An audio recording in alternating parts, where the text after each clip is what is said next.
This is Los Angeles, Our Lady, the Queen of the Angels, as the Spaniards named her, the fastest growing city in the nation. It's been called a bunch of suburbs in search of a city, and it's been called the glamour capital of the world. A mecca for tourists, a stopover for transients, a target for gangsters, a haven for those fleeing from winter, a home for the hard-working. It is a city holding the hopes and dreams of over 2 million people. It sprawls out horizontally over 452 square miles of valleys and upland, of foothills and beaches. Because of that vast area, and because of a population made up of people from every state in the Union, Los Angeles is the largest police beat in the country, and one of the toughest. We're going to take you into the city hall where police headquarters are located. Here in communications are the ears and voice of the police.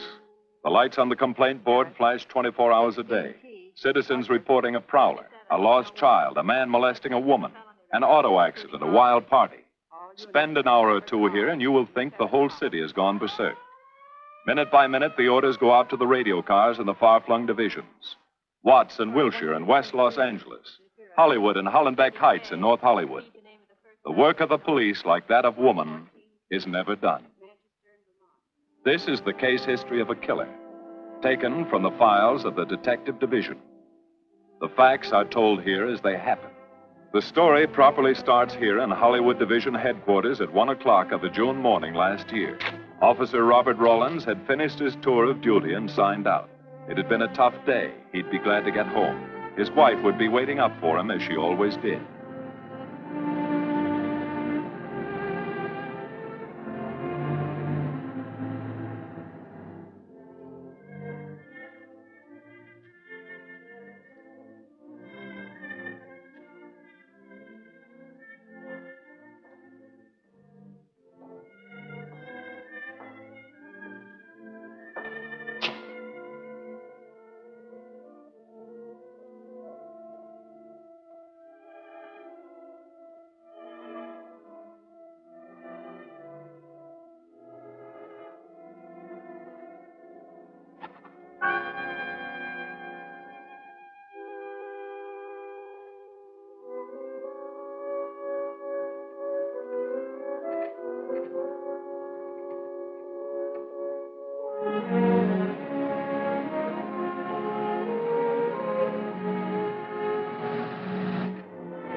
Hey, fella.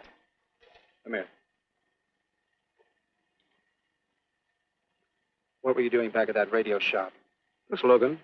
I was on my way home. Live around here? Yeah, a couple blocks down. Let me see some identification. Sure. Yeah, I guess I forgot my wallet. Look, lad, I've got to see some identification.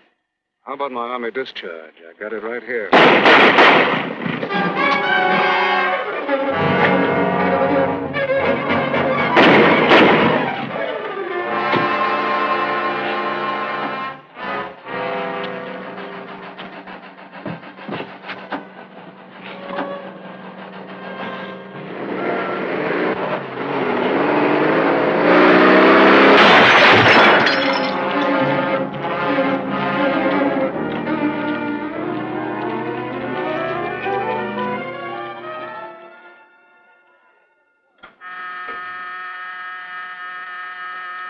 Police Department, Operator 27. I want to report the shooting of a policeman.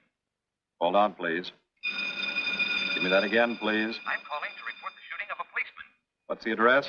5057 State Street, just west of Santa Monica. Just a minute. Receiving hospital. Operator 2. Operator 27, 5057 State Street, 5057 State Street. An officer has been shot. Send an ambulance. All units in the vicinity of State Street and Santa Monica Boulevard. Proceed at once to 5057 State Street, 5057 State Street. An officer shot. Code 3.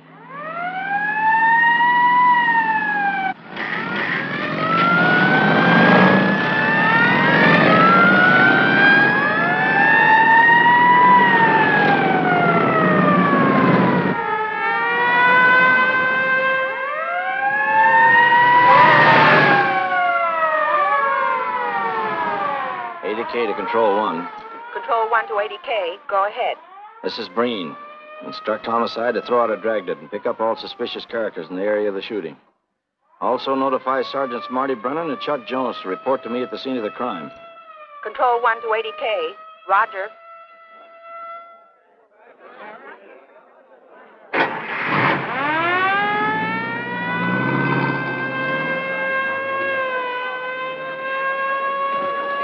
I see. Well, what have you got so far?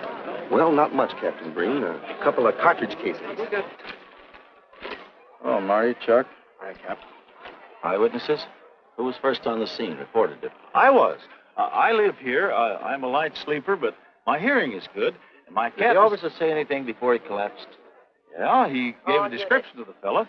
On the shooting of the officer. Suspect is a white male American.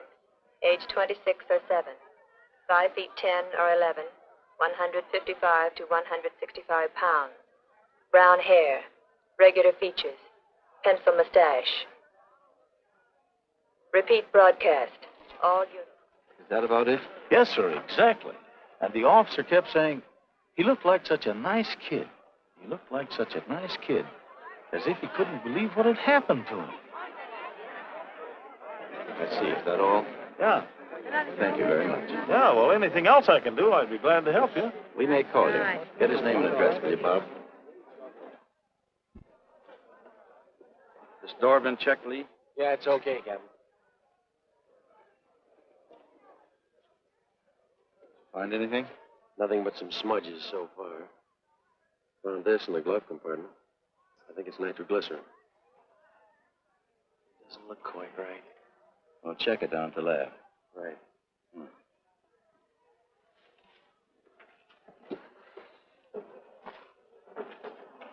Open this up, Joe. No key, Captain. Well, try it open. Give me that bar, Frank.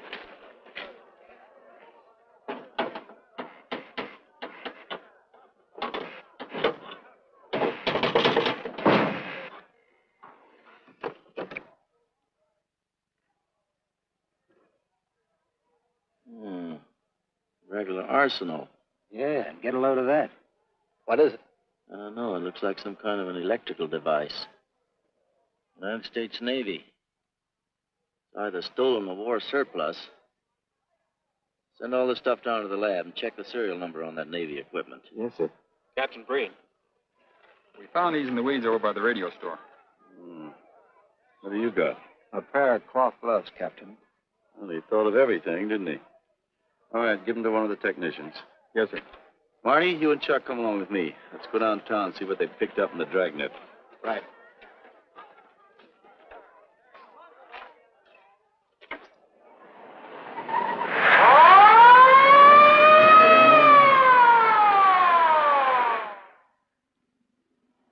You know him, Marty? Yeah. I know his wife, too. Ever since high school. Captain, I wish you'd let Chuck and me handle this case. All right. I don't want any dead heroes. I just want the man who shot Rawlins. The suspects began to arrive at headquarters in droves. The police tossed every motel and hotel and many private homes in a 4-square-mile area around the scene of the shooting. Every available radio car and patrolman and detective was out on the dragnet. The strings were being drawn tighter and tighter. Many a man returning from a date or a late party or a poker game surprisingly found himself in a squad car, its sirens screaming as it brought him to the detective bureau. The dragnet gathered in some strange fish, and many ordinary ones. All the rest of that night, the detectives probed, needled, questioned, quizzed. Everything was checked. Fingerprints, names, addresses, stories. Every fish in the net was examined. Most of them thrown back into the sea, not worth keeping. Except a few parole violators and slightly shady characters whose stories needed a lot of verifying. I wasn't prowling no cars. Just taking a walk, you know, getting in condition. You were running when the radio car picked you up. Yeah? Maybe that's why the guys call me Punchy. He's got a point there. 2 felony convictions, no warrant, no warrant. He's on parole. Book him, violation of parole. Let's have the next one, Joe. What were you doing in that vacant lot? The vacant lot. Lot? What were you doing in it at that time of night? Ni唔好問我咁多咯，我喺樹好耐噶啦，我上喺樹30幾年，未有律醫拉過我。我姓陳嘅，我陳家我做老豆有生意嘅。You say your name is Ralph Henderson. So what? Well, you know, it's a funny thing, Ralph. There's a guy around this town that's been wearing your fingerprints. Only his name is Pete Hannon. Okay. So I'm dead. So what's one more confession in my life? Now you're talking. Okay, Andy. Oh, Harry. What have we got here? Oh, some robbery suspects. Candidates for San Quentin. Handsome here is the big shot. He runs the outfit. Have a gander at his record. Car theft, escape from reform school, robbery, assault with a deadly weapon. Not bad. Look at the heater we found on him. German Luger, fully loaded. Redhead here tried to carve up one of the arresting officers with this pretty toy. Nice boys. By dawn, many minor wrongdoings had been uncovered, and a few incipient felonies. The checking of the suspects had been thorough, painstaking, and tedious. But all the work was for nothing. The man who had shot Officer Rollins was not among them. He remained no more than a description, a shadow of a man, mysterious, elusive, deadly, hidden away somewhere in the vast city. As for Rollins himself, he couldn't help. He was in a coma at receiving hospital. Mrs. Rollins waited out the long, tense hours while her husband fought to live. Many another officer's wife had so waited. Many another will. The word came shortly after sunup.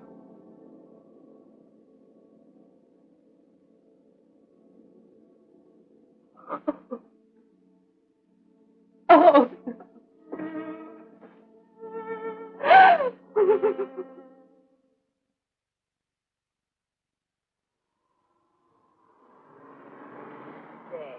A white male American, 26 or 7, 5 feet 10 or 11, 155 to 165 pounds, brown hair, regular features, pencil mustache. This was no frightened fugitive. What went on in his mind? Why had he set his hand against his fellow men, taken the life of another, of a stranger, of a man who was merely doing his duty? He must have some plan, some goal that called for sudden death to anyone who got in his way.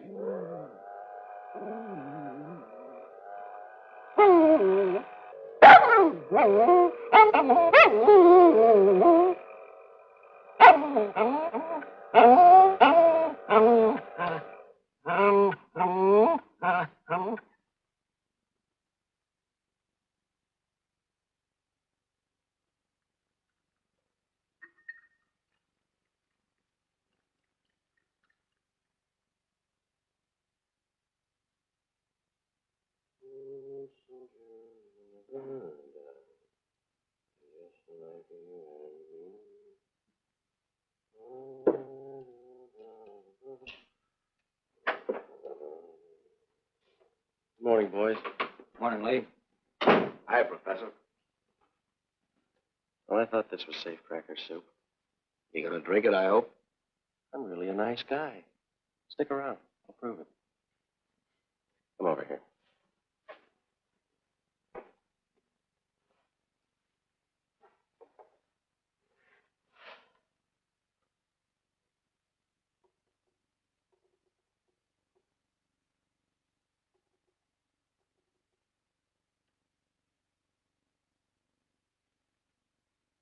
Hold this for me, will you, Chuck? Thank you. Now, if you'll hand me that hammer, Marty. Thank you.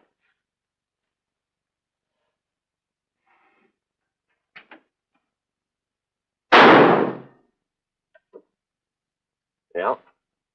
Nitroglycerin. I didn't ask for a collection of fingers, just fingerprints. All those nice fingerprints on the car belong to the man it was stolen from, Cap. Nothing on the guns or picklocks? Not even an interesting smudge. The gloves? Common type, worn by undertakers. I'll check on them. They won't show anything. What did your scientific test show? A couple of little things. Tool identification on these picklocks. I got one under the scope. You want to take a look? Yeah.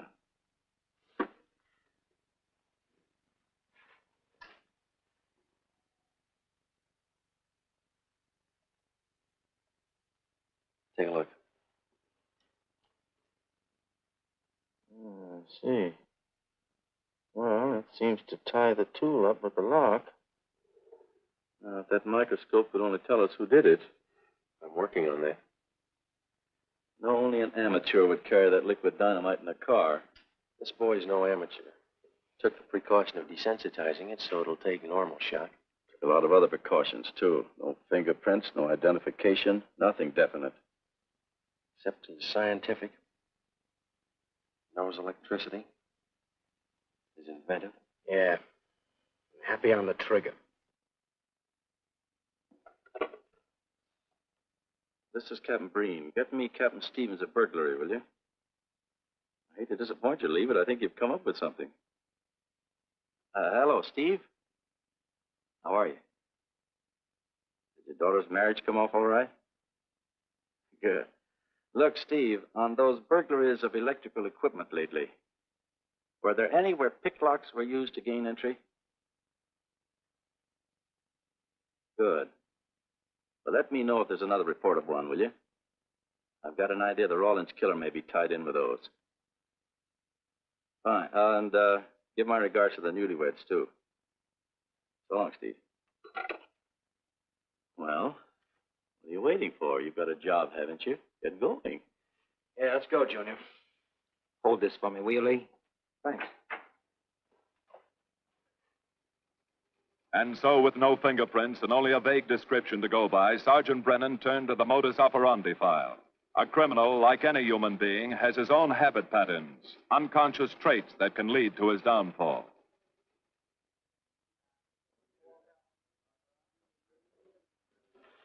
Well, there you are, Junior. List of burglars who use picklocks for entry. Oh, great. This narrows it down to just a couple of hundred suspects in this area. Give me a match, will you? That may not be so bad. This guy's improved on the system. Maybe he's left his trademark on some other job. Well, here we go, legging it all over town, asking a million questions. What you paid for, isn't it? Am I paid to associate with you, too, Junior? You could do worse. Not this year. Come on.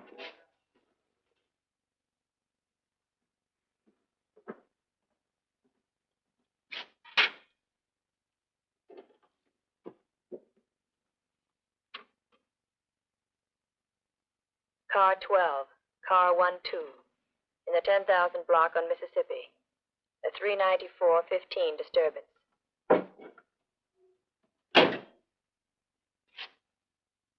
Car 80K, code 1.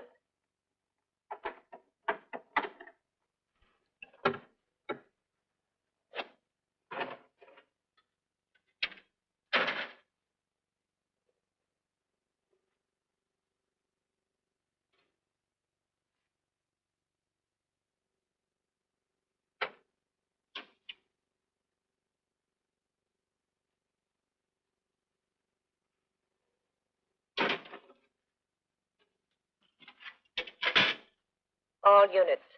On the broadcast of the suspect arrested in the shooting of Patrolman Rawlins. Cancel the cancellation. Suspect released from custody.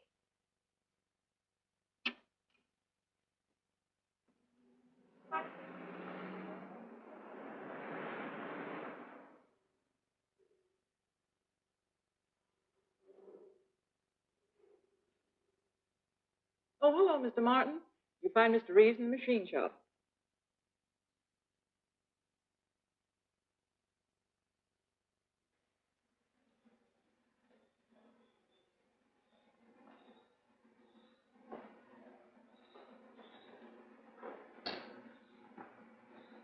Oh, Roy. Glad to see you. How are you, Mr. Reeves? Hi. I was hoping you'd drop in. I wanted to thank you for showing us how to handle that repair job. Helped a lot.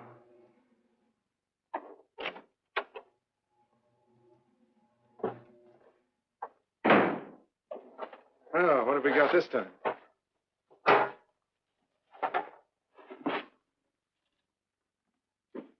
Silograph.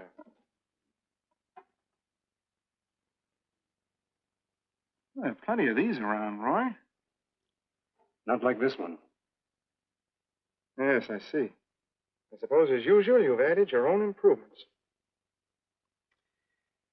You know, it seems wrong that a man of your talents should bother consigning equipment for rental. I'd like to see you devote yourself entirely to experimental electronics. It'll come one day. I'll have a place like this. Well, why wait? I've got a pretty good setup here. I have modern equipment to work with, a lab, and my confidence. Thanks, Mr. Reeves. I have other plans. But, Roy, you can't tell where it'll lead. Might even work your way around to a percentage of the business. I like it this way. You just rent out my equipment. All right, Roy. All right. But if you should change your mind. I'm not likely to change my mind. I suppose you want me to set this up for rental, too. Mr. Reeves, you've already got 5 pieces of my equipment. You'd like to know what results I've had from the rental so far, Well, I can't say as I blame you. I think you'll find this satisfactory. Satisfactory. Goodbye, Mr. Reeves. You'll come back again soon, won't you? Sure. Oh, incidentally, how's that television projector coming along? The one you said would reflect a 12-foot image. Still working on it. I just wanted you to know I've already set up a rental on it. In fact, I think they'd like to buy. It'll come pretty high. Oh, money's no consideration with this customer.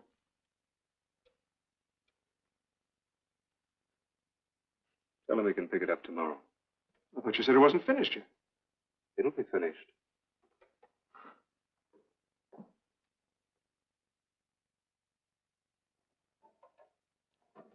It uses an image fixer and then projects by ordinary incandescence. Roy, this is the best television projector I've ever seen. Let's hope that your customer thinks so. He will. Yes? Send him right in, Charlotte. There, you see, our customer is here, begging for the privilege of buying. Better be running along. I'm not much good at business. Oh, but Roy, he'll want to congratulate you. Just see that the price is right. All right, Roy. I'll get you a good deal. So long. See you.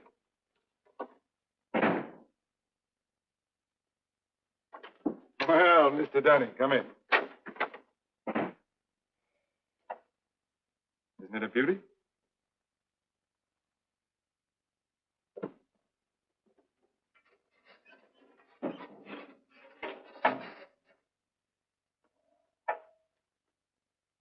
It's a beauty, all right.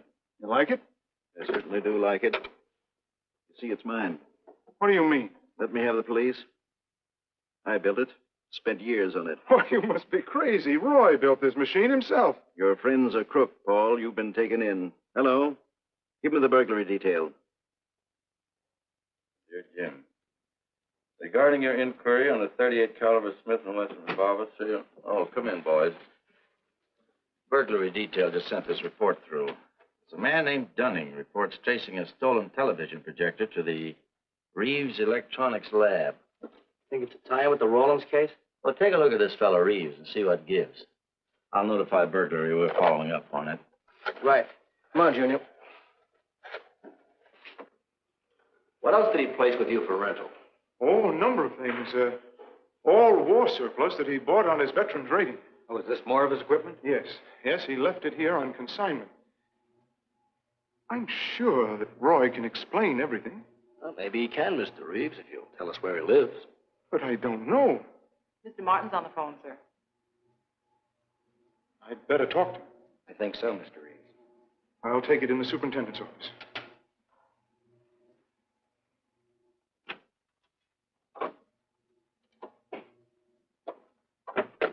Tell him that you sold the set. And his money's waiting for him here. Find out what time he's coming by. Put Mr. Martin on.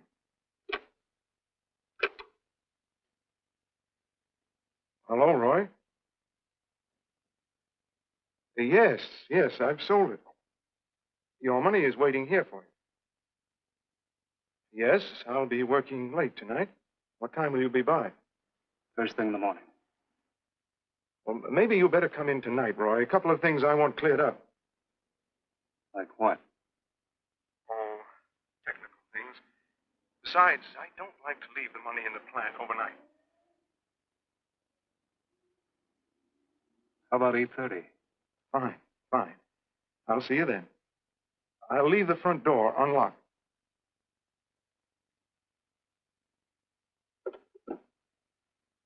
You'll be here at 8:30.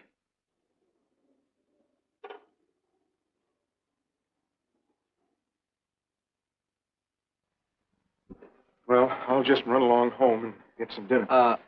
We'd like you to stay too, Mr. Reeves. Why? For company. You want to cooperate, don't you, Mr. Reeves? Certainly. Good. Now, you just wait in your office. We'll be around. Very well. This way, gentlemen.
Reeves.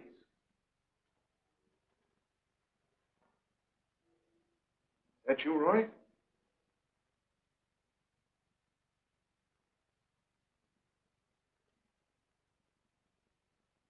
Go outside and block that alley door.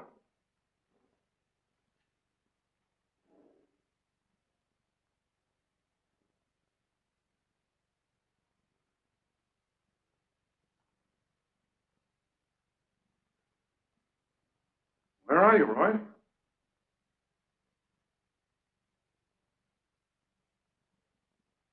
Who's in here? No one. I'm alone.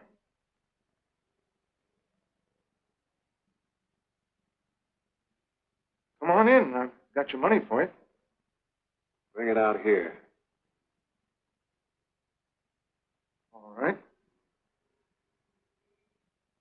Just a minute.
No.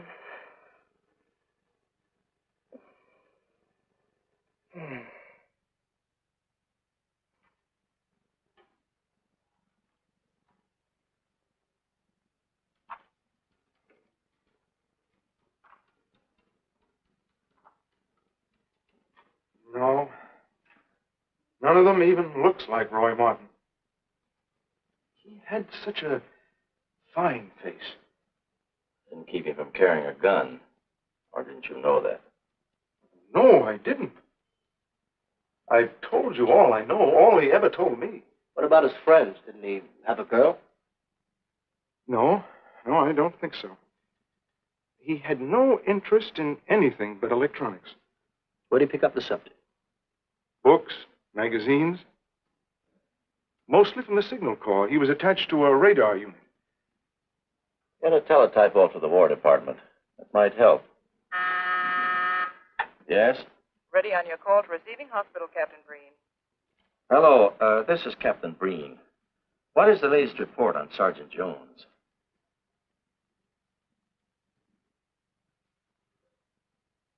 I see.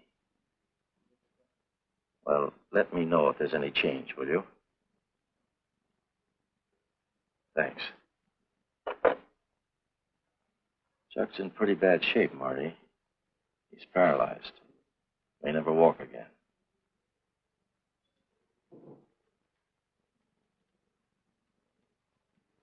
Oh, I'm sorry.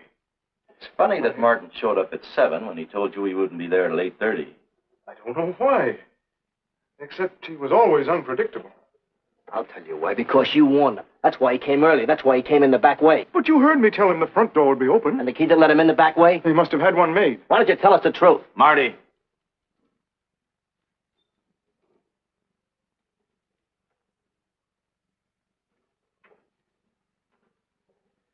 Now, look, Paul. You can make it a lot easier for us to believe your story if you'll just give us some facts. Something that might help us. I told you all I know. I've been gullible, all right, letting him make a fool of me. But I'd do anything to make up for what he did to Detective Jones. Sure you would. You can go now. Oh, thanks. Thanks. My friends, they can vouch for my character. That's good. We'll call you if we need you. Thank you very much. I think he's telling the truth, Marty. I think he's just gullible, like he said. What about the stolen stuff he was trying to peddle for Marty? We'll use it for bait.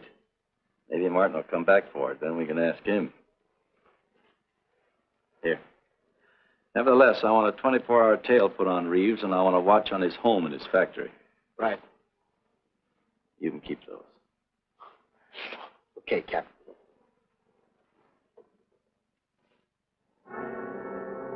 And now the killer changed his tactics, his modus operandi. It would baffle the police. They always expected burglars to remain burglars, not go in for stick-ups. They'd never tie this up with him.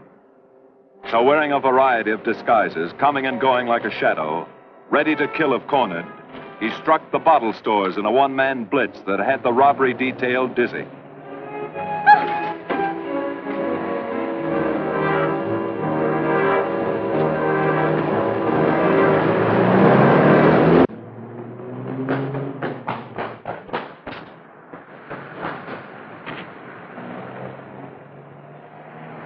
The killer, always resourceful, always thinking along lines that would baffle his hunters, had discovered an ideal avenue of escape. Under Los Angeles is a vast and intricate system of huge storm drains built to siphon off the flash floods of the rainy season. Many of the tunnels are large enough for 2 cars to drive abreast. Here were 700 miles of hidden highways, ideal for the use of someone who needed to hurry from place to place without being seen.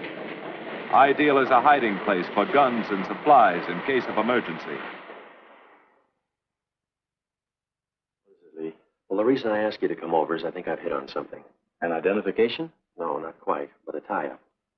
Now, these are the shells from the gun that killed Rawlins. These were fired in the liquor store holdup in which the bandit got away. And these were fired at Chuck. Now, as you know, Every ejector, even in guns of the same model and caliber, is different. Each one leaves its own markings on the cartridge casing. Now look at these fine striations. This deep gouge. The same on all three. In other words, the man who killed Rawlins, and the man who shot at Jones and Brennan, the stick-up who's blitzing the liquor stores are all the same man. Right. All we need to know is what that man looks like.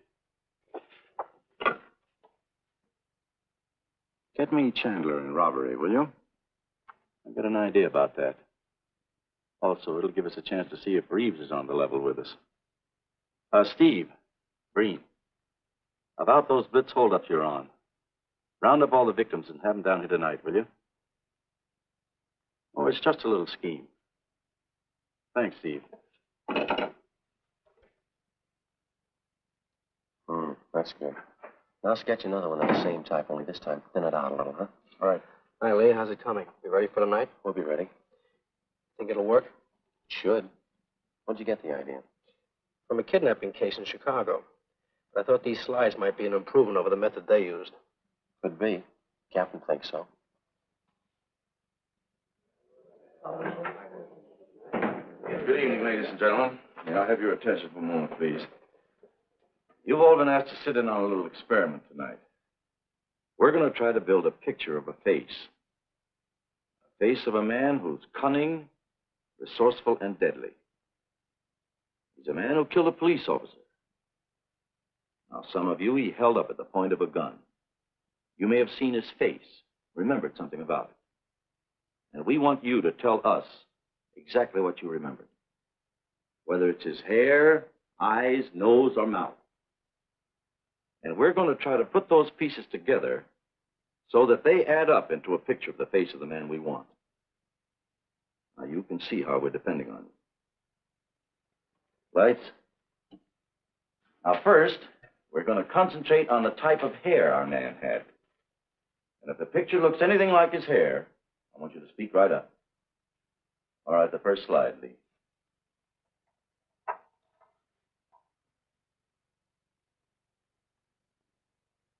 His hair had waves in it, well groomed. That's the idea, Miss Smith.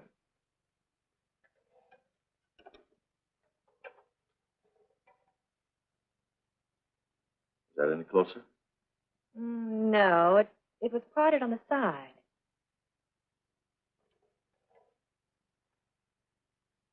Oh, that's more like it, except it was thicker.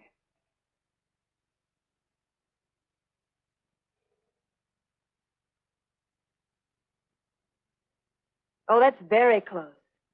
Yes, that's the way his forehead looked. It was broad and high. All right, hold that slide. On the next series of slides, we'll take into account his eyes.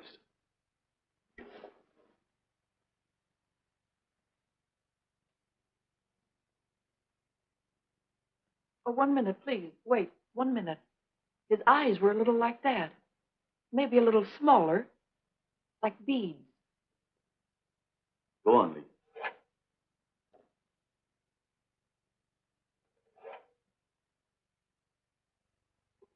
Now you've got it. Now hold that slide, Lee. Anyone else? That looks like him, only a little madder. He had a patch over one eye when he come into my place of business.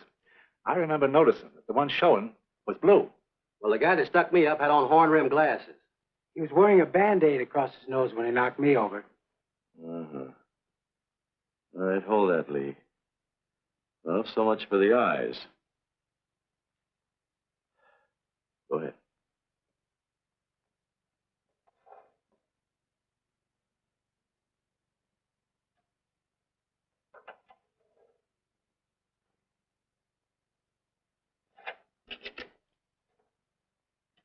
Señor Capitán.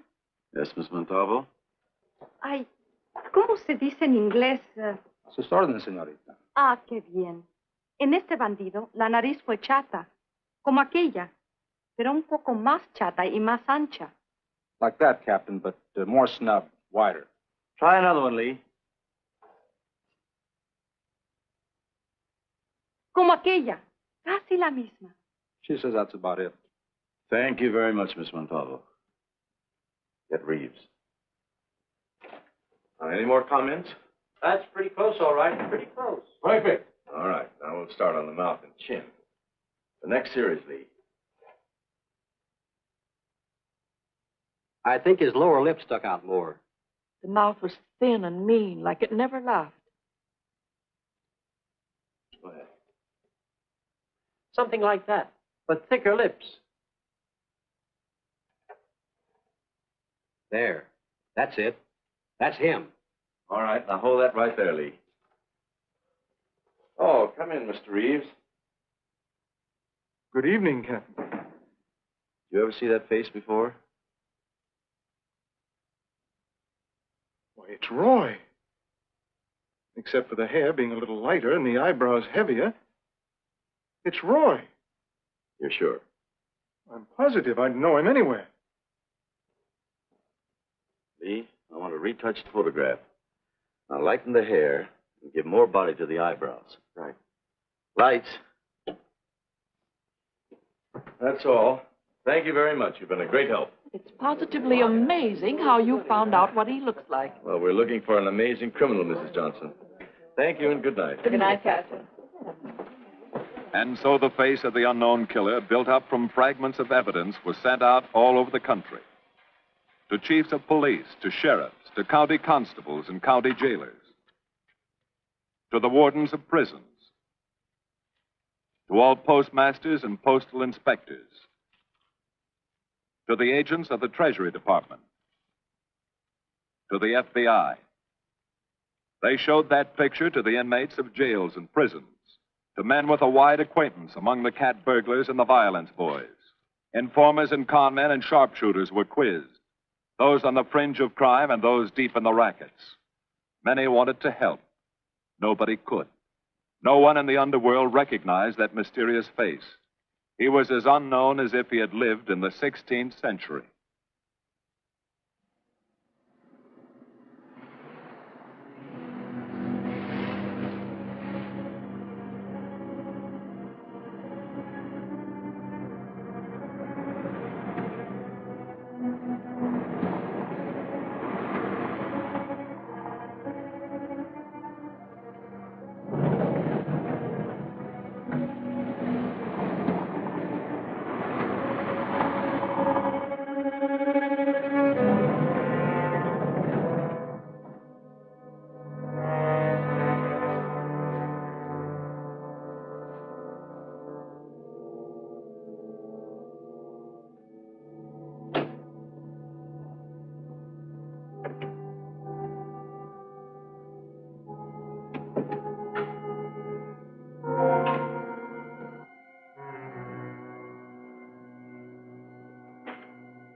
Reeves.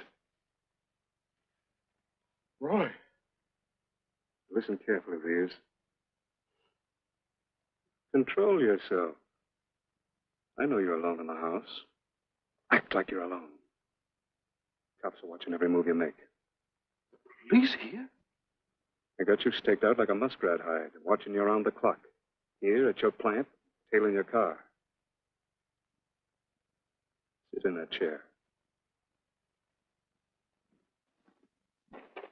Pick up 3 books.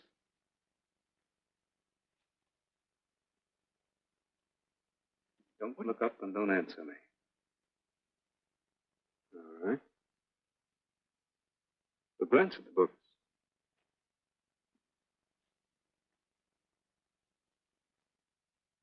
Pick one of them.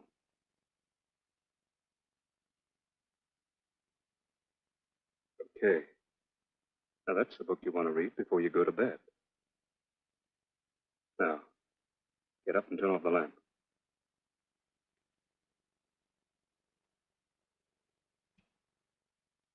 Come here.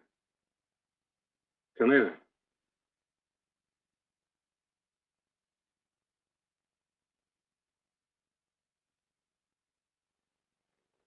Go in the den.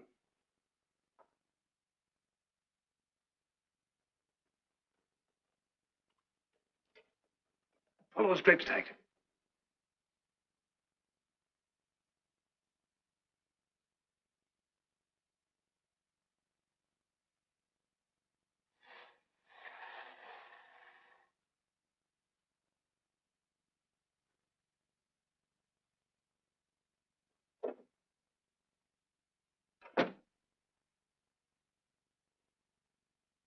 Get away from him.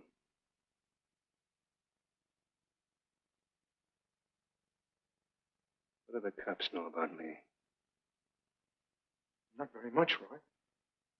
No fingerprints. They haven't even got a picture of you. They're trying to make one.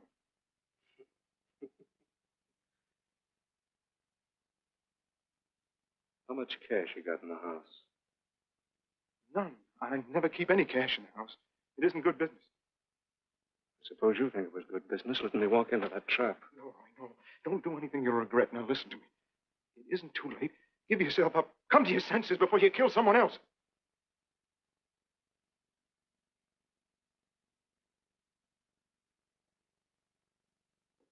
What do you mean, someone else? What do you mean? Nothing. The two officers, they said one of them might die. He's still alive, isn't he? Reeves? I never thought you'd stooge for the police. You almost got me killed. Roy, you know the police are right outside. You'd never get away with it.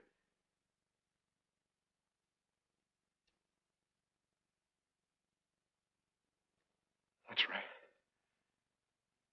Now you're being sensible.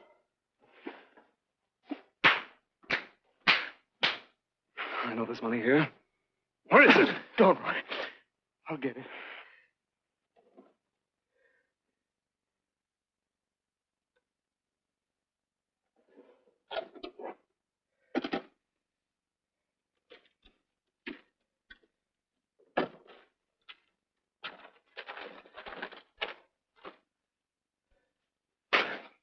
It's not enough. Stuff you got in mind is worth thousands. I'll get more. Get it. Keep it handy. We'll be back next week and next month. But get it and have it ready. Just give me time.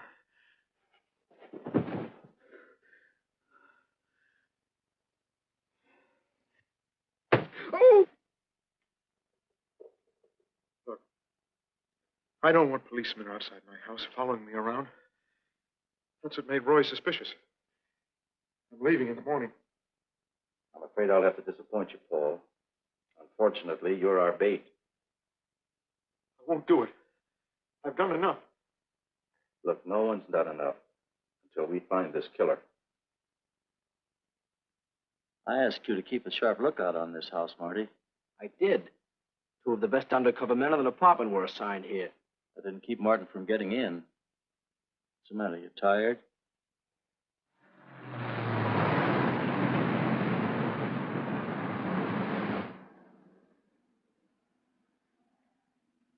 You got any idea how long you've been on this case, Marty? Months.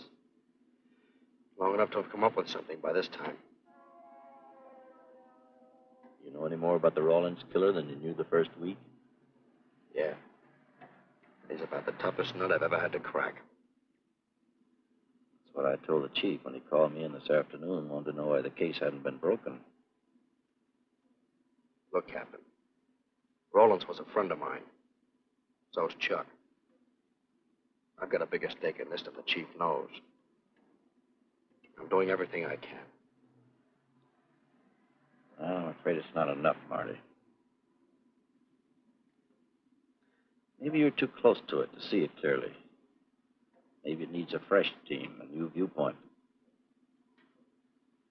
I think you better take a couple of weeks off, Marty. Starting tomorrow. Anything you say, Captain.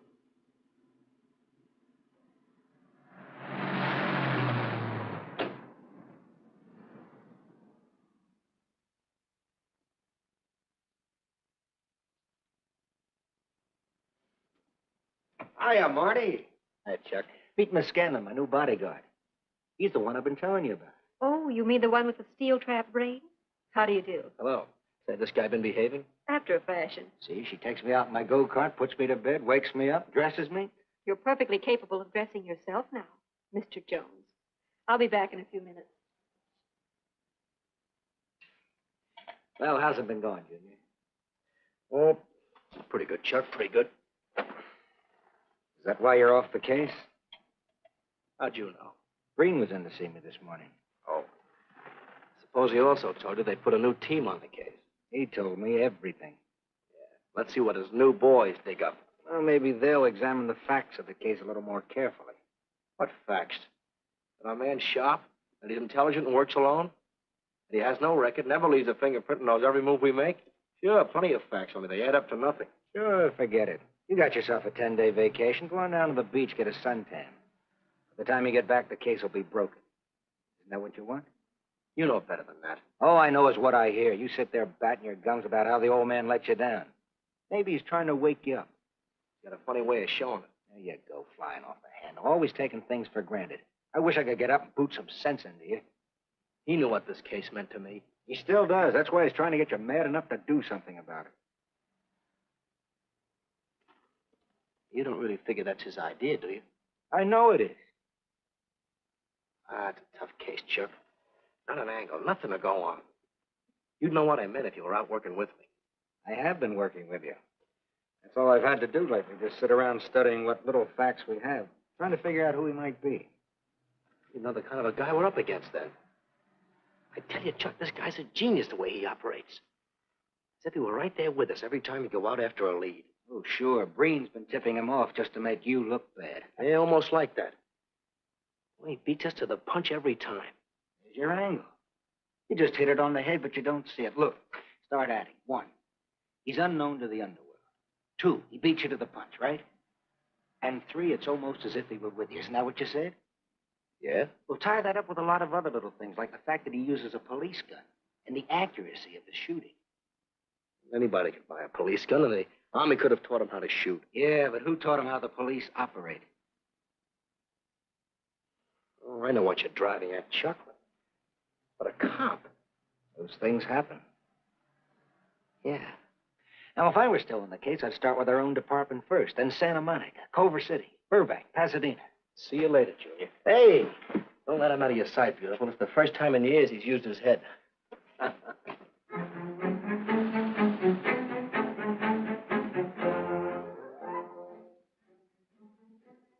But you get a print of every mug we take. We always send L.A. a copy, Sergeant. It's personnel photos I want. You mean of our boys? That's Roland's killer, isn't it? That's right. You've checked your own department. We did that first.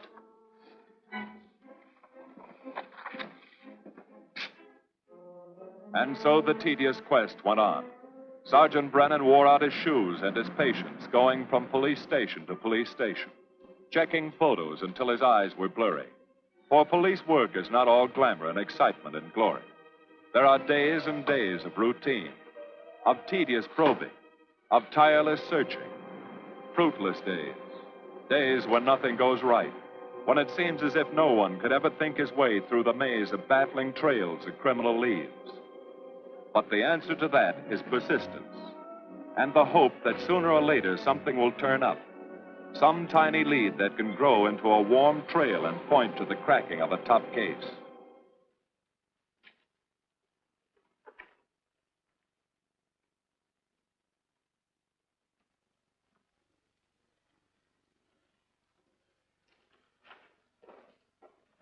Well, that does it, boys. Can't say I'm sorry you didn't find him in here. I'd hate to think it was a cop. Doesn't seem to be anybody. Just a lot of pieces of a face that never existed. Would you mind if I see that again? Sure, frame it. Put it on your dresser. Wait a minute. He wasn't a cop. He was a radio technician right here in our dispatch office. What did you say? I'm saying he worked here in 42. Well, come on, give. I remember the kid well. He was sort of strange, never bothered with anyone in the department, just kept to himself.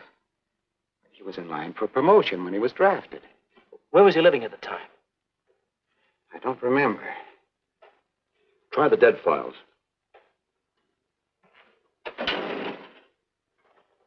Never asked for his job back after the war. I remember writing to him about it, though. He was an excellent worker. Oh, yeah, here we are.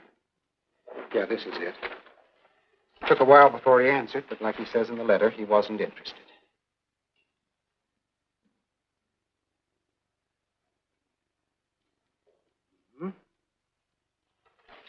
Postmarked Hollywood. No return address. What do you want us to do? All the work? Oh, thanks a lot, Freddie. Remember, he was a civilian employee.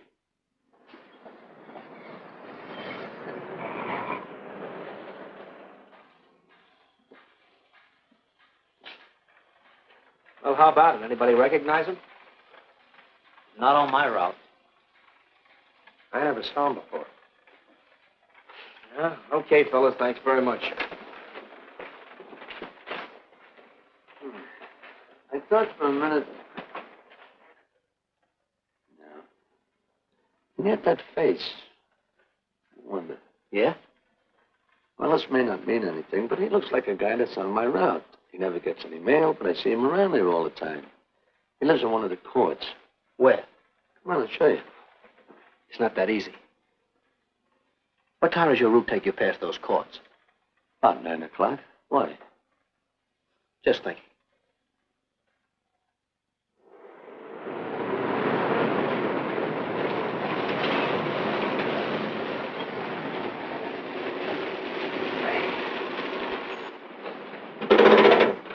You got any chocolate milk? Sure have, buddy.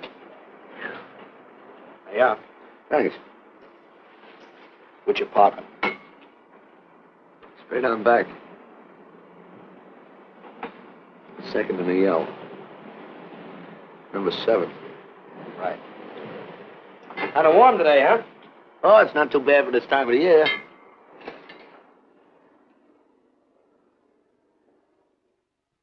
Good morning. Morning. You're new in the route, aren't you? We had a substitute. What happened to the other fellow? Sick. Oh, what's the matter with him? I don't know. I catch everything. Hear about it on the radio, and next morning I got it. Too bad. You aren't very social. The regular fellow always stops and talks to you. Sorry, Eddie, I'm a little late this morning. I was hoping maybe you could help me. There's something very funny going on in this court. Yeah? I was scared to go to the police with it. I thought maybe I might be poisoned. What? Yeah. By the manager. She's a witch. She's a what? A witch. She puts poison in my milk.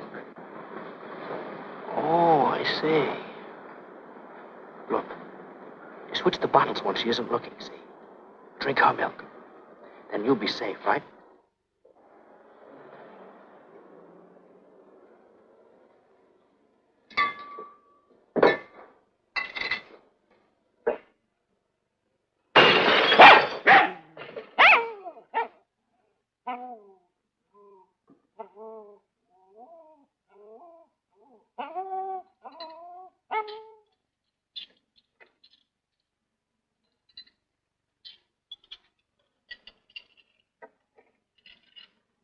Why, I had a little accident.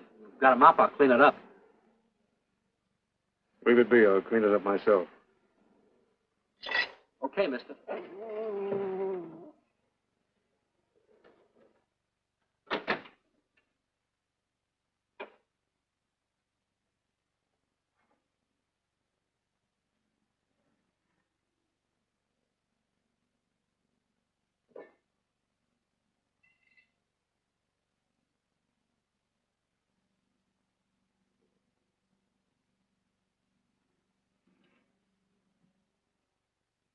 The place is called Bellevue Court.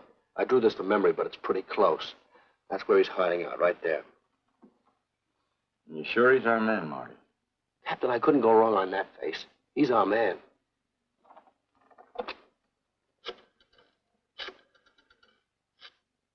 Now, there are 5 cottages in this area, and 2, number 6 and 7, in the L at the end of the row. Our man lives in number 7. This building department plan will show you the whole layout. It's bounded on 3 sides by Fuller, Santa Monica, and Poinsettia. Now, the court is partly surrounded by a high wall. Breen, homicide. Good. You keep your eyes open until we get there. Morgan has just gone into his bungalow alone. Any questions? All right, you all have your instructions. Let's go.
We're out on time. Wait 5 minutes. Go around and block the side entrance. Keep your lights off.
loose. I want a radio car in a hurry.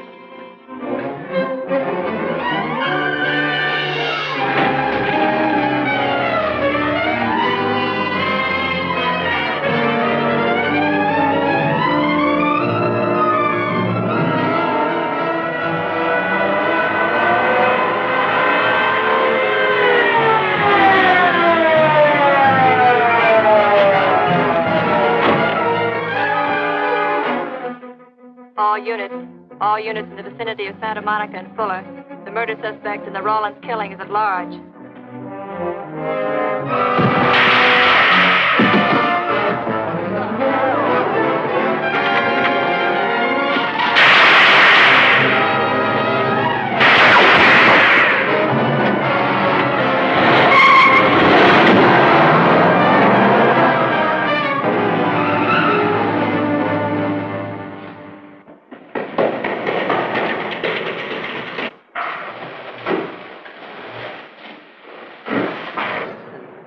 Covering the storm drain system in this area. Get it? Meet me at Venice and Garfield. Jones, Miller, you stay here in case he comes up for air. I want a man at every other drain entrance along this line. He's got to come up somewhere. Come on, Marty. You're driving.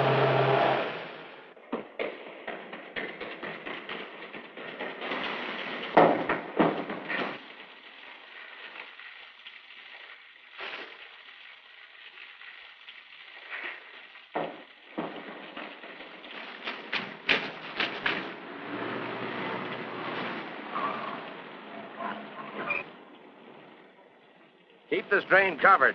It's liable to pop out anywhere.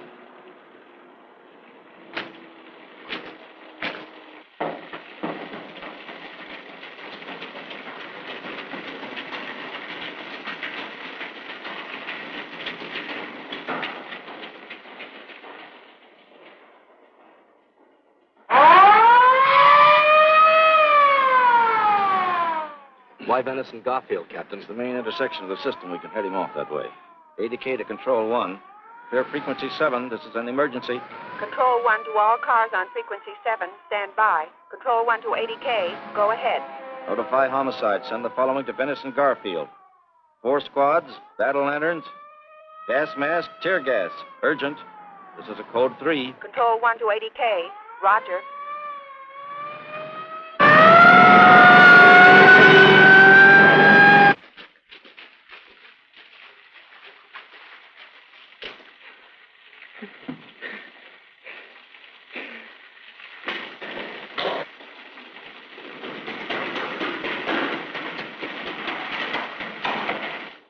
Probably head down this main drain to where it comes out at the Rio Hondo. Now, you take your squad and cover that exit. Right. Keep all spare radio cars cruising back and forth along this main street. Watch the curb inlets. We'll go in here.